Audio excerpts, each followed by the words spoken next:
Hello नमस्कार दोस्तों, स्वागत है आप सभी का टेड टॉक्स पे। मैं अपर्णा और आज हम लोग पढ़ने जा रहे हैं इंग्लिश टैग वर्ड्स। इसमें हम पढ़ेंगे पॉजिटिव और नेगेटिव टैग वर्ड्स को। इससे पहले हम लोग मैथ्स पेडागोजी में टैग वर्ड्स पढ़ चुके हैं और हिंदी पेडागोजी में भी पढ़ चुके हैं। तो अगर आप मेरे इस क्लास में नए हैं तो प्लीज़ इस वीडियो को देखने के बाद अगर आपको पसंद आए तो क्लास को लाइक कर दीजिएगा, चैनल को सब्सक्राइब कर दीजिएगा, अपने दोस्तों में शेयर करिएगा, उनसे कहिएगा वो अपने दोस्तों में शेयर करें और उनसे भी सब्सक्राइब करने को कहें। तो चलिए शुरू करते हैं आज की क्लास को। और आज की क्लास को हम लोग करेंगे शुरुआत उसकी पॉजिटिव टैग वर्ड्स के साथ। जितने भी पॉजिटिव टैग वर्ड हैं पहले हम उनको पढ़ेंगे। तो इसमें पहला है आपका चाइल्ड सेंटर्ड अप्रोच। तो देखिए ये सब कहते हैं कि कैसा क्लासरूम होना चाहिए, चाइल्ड सेंटर्ड यानी बाल केंद्रित शिक्षा होनी चाहिए। और आप एक बात ध्यान रखिए कि मैंने आज की क्लास में इंग्लिश की क्लास है तो भाई इंग्लिश में लिखना ही है, लेकिन उसको समझाने के लिए हिंदी में भी लिख दिया है। क्योंकि अक्सर आप लोग क्या करते हैं कि एग्जाम में रट के चले जाते हैं। अब आप रट के गए, आपने कहा कि ये पॉजिटिव टैग वर्ड है, ये नेगेटिव है, हमने इंग्लिश में एकदम रट लिया और एग्जाम में क्या हुआ कि क्वेश्चन को ट्विस्ट कर दिया गया। तो आप जो रट के गए थे फिर वो काम नहीं आता। समझना इसलिए बहुत जरूरी है। जो टफ लग रहा है ना उसको भी समझने की कोशिश करिए और मैं समझाने की पूरी कोशिश करूंगी आप लोग को। तो चाइल्ड सेंटर्ड अप्रोच क्या है? बाल केंद्रित शिक्षा। इसीलिए जितने भी टफ वर्ड हैं उन सबकी मीनिंग मैंने लिख रखी है, जिसे आप कभी भी रिवीजन करोगे ना तो आपके लिए बहुत आसानी होगी। तो एग्जाम में आप गए और आपने कहीं देखा कि चाइल्ड सेंटर्ड अप्रोच लिखी है, तो आप ऐसा नहीं कि सिर्फ देख के पॉजिटिव, आपको तुरंत ध्यान में आएगा कि इसका मतलब है बाल केंद्रित शिक्षा। फिर आप उसको ध्यान में रख के क्वेश्चन को पढ़ोगे और सही आंसर को चूज करोगे। चलिए शुरू करते हैं फिर क्लास।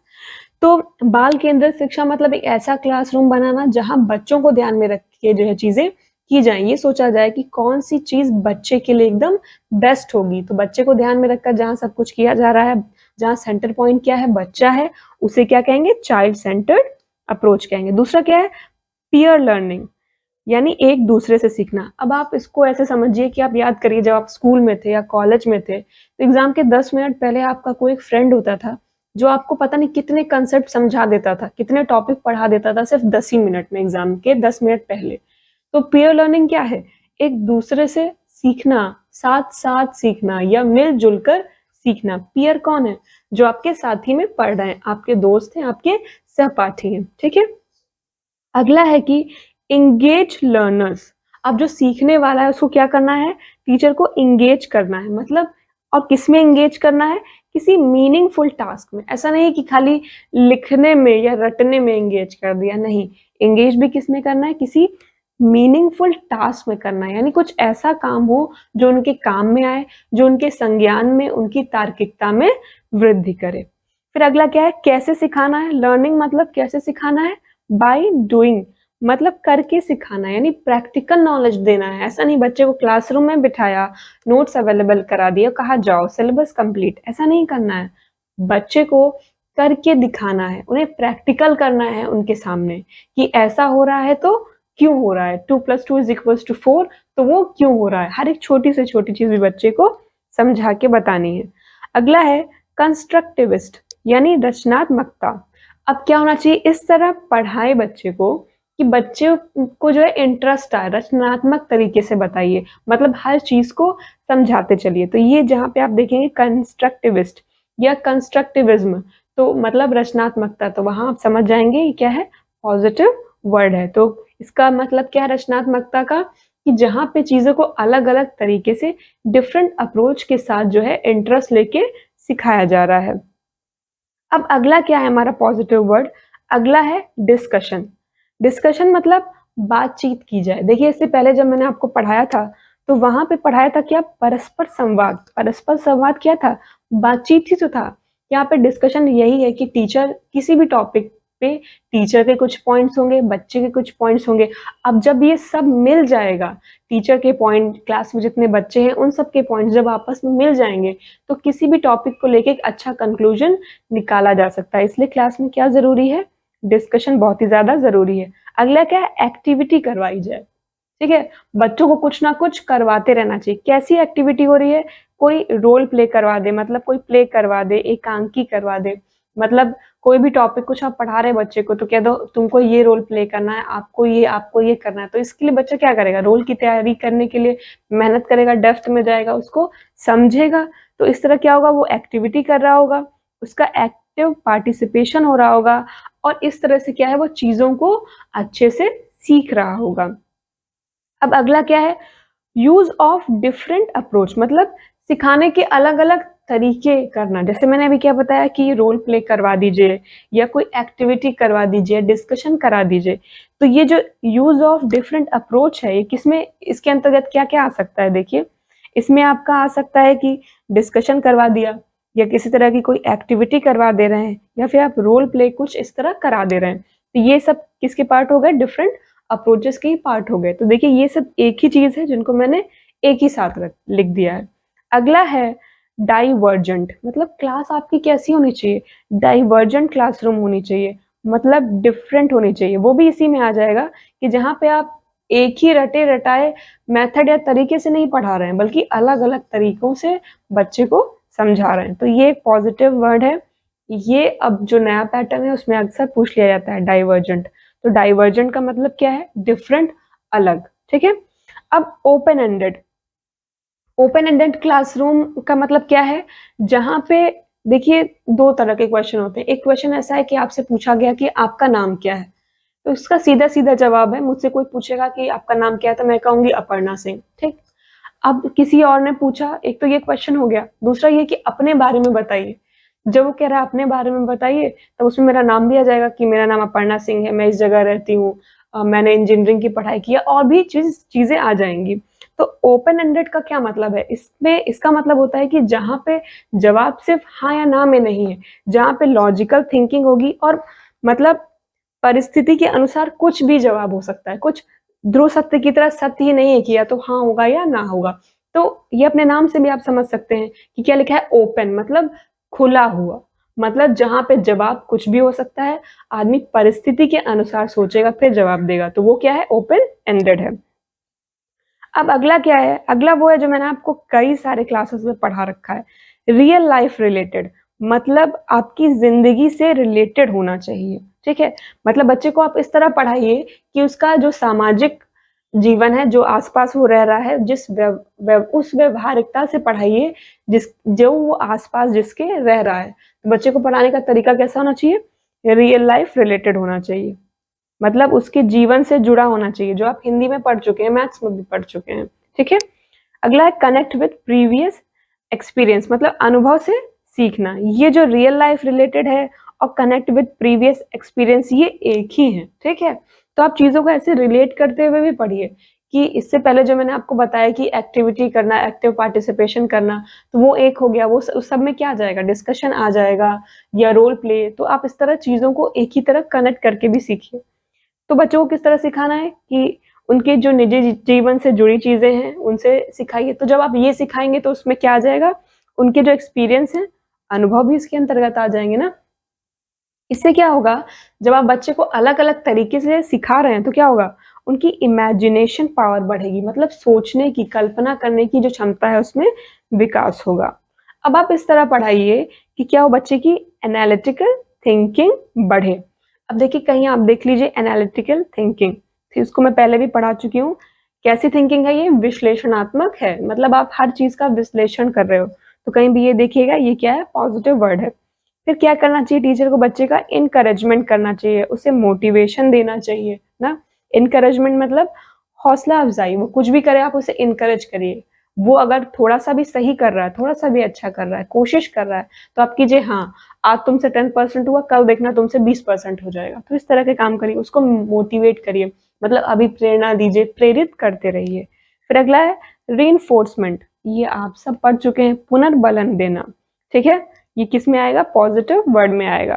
दूसरा है, कहीं भी आप ये लिखा देखें कि लिखा हो कि इंडिपेंडेंट लर्निंग, तो किस में आएगा, पॉजिटिव टैग वर्ड में आएगा। इसका क्या मतलब है, इंडिपेंडेंट, इंडिपेंडेंट मतलब क्या होता है, जो आदमी स्वयं पे निर्भर हो।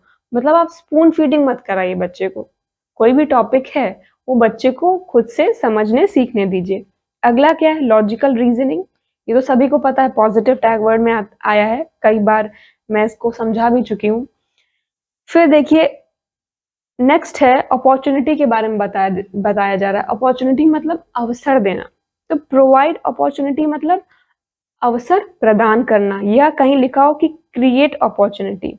ठीक है, मतलब अवसर बनाना बच्चों के लिए, क्या करना चाहिए कि उन्हें मौके देने चाहिए सीखने के, कि ऐसा नहीं आप क्लास में आए आपने पढ़ा दिया कहा बस खत्म फुल स्टॉप, नहीं, उनको तरह तरह से सीखने के अवसर दीजिए, बार बार सीखने के मौके दीजिए, अपॉर्चुनिटी दीजिए, उसको उन्हें प्रोवाइड कराइए या फिर क्रिएट कीजिए उनके लिए। ठीक, नेक्स्ट है मोबिलिटी। मोबिलिटी मतलब गतिशीलता। अब बच्चे का ऐसा नहीं है कि वाकई वो बैठा है बस और बैठा है, मोबिलिटी मतलब होता है गतिशीलता, मतलब एक जगह से दूसरी जगह जाना। इसका क्या मतलब है, बच्चा जो आसपास के लोग हैं उनसे इंटरैक्ट करके सीखे। तो मोबिलिटी का मतलब तो आप गतिशीलता याद कर लोगे, लेकिन गतिशीलता में ये याद रखिए कि गति मतलब क्या है, कि आप एक जगह से दूसरी जगह जा रहे हो, तो याद करने का क्या तरीका है, जहाँ पे बच्चा अपने आसपास के लोगों से इंटरैक्ट करके सीख रहा है, वो क्या है, मोबिलिटी। ये पॉजिटिव वर्ड है। अगला है इंक्लूसिव एजुकेशन, मतलब समावेशी शिक्षा। एक ऐसी शिक्षा होनी चाहिए जहाँ पे हर तरीके के बच्चे हों, अमीर गरीब जो है, तेज हों कमजोर हों, किसी भी तरह के बच्चे हों, किसी भी सामाजिक सांस्कृतिक परिवेश के बच्चे हों, सब जगह एक क्लासरूम में होनी चाहिए। तो वो क्या है, इंक्लूसिव एजुकेशन। अगला है कि रीड विथ कॉम्प्रिहेंशन या अंडरस्टैंडिंग। अब कॉम्प्रिहेंशन का मतलब क्या है, इसका मतलब होता है समझ।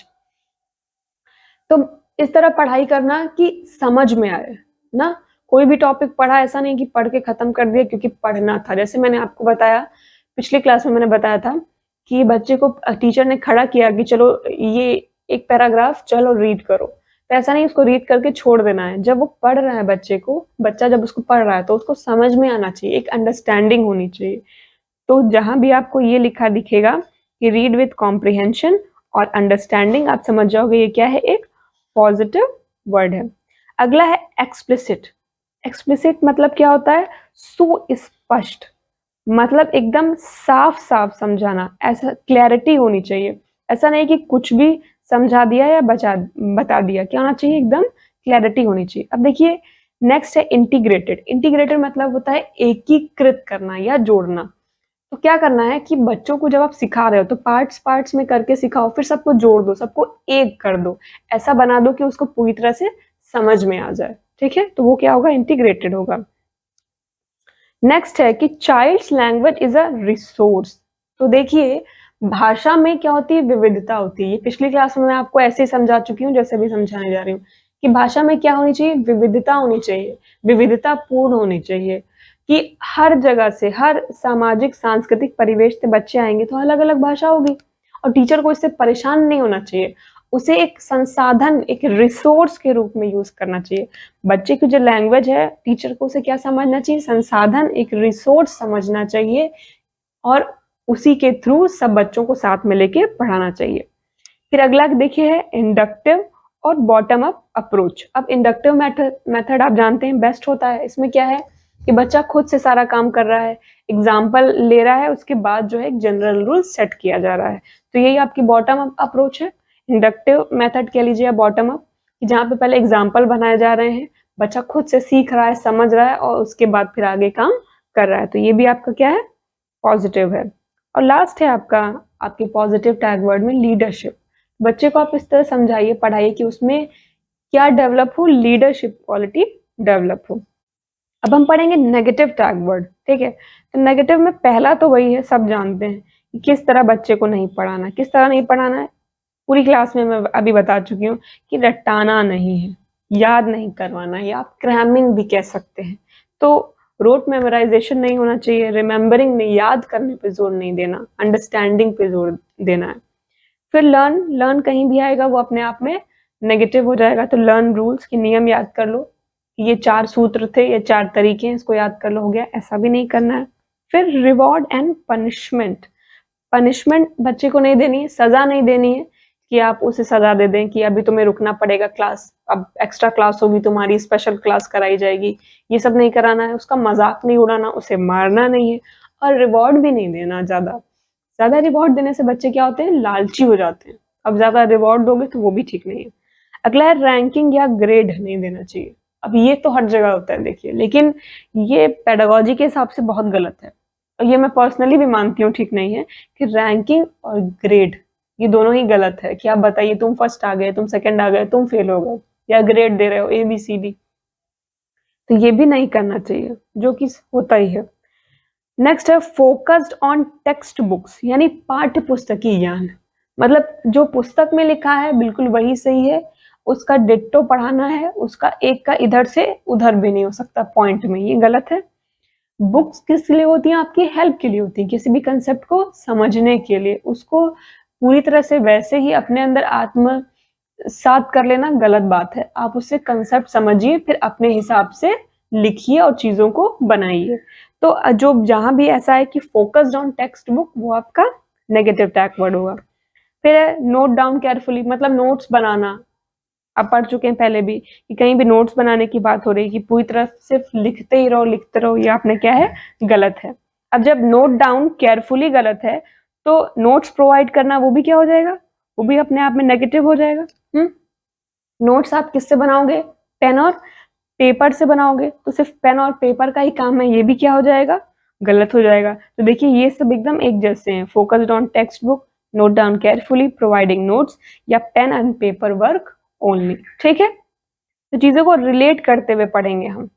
या फिर कहीं भी आ जाए ओनली शब्द, केवल आ जाए, मात्र, ही भी, मैं आपको पढ़ा चुकी हूँ, तो कहीं भी ओनली आ जाए तो वो क्या होगा, गलत होगा अपने आप में। फिर नेक्स्ट क्या है, रिपीटेशन, मतलब एक ही चीज को बार बार पढ़ा रहे हो, बार बार रिपीट करा रहे हो, बार बार रिपीट करा रहे हो, वो भी सही नहीं। रिपीटेशन मतलब होता है दोहराना।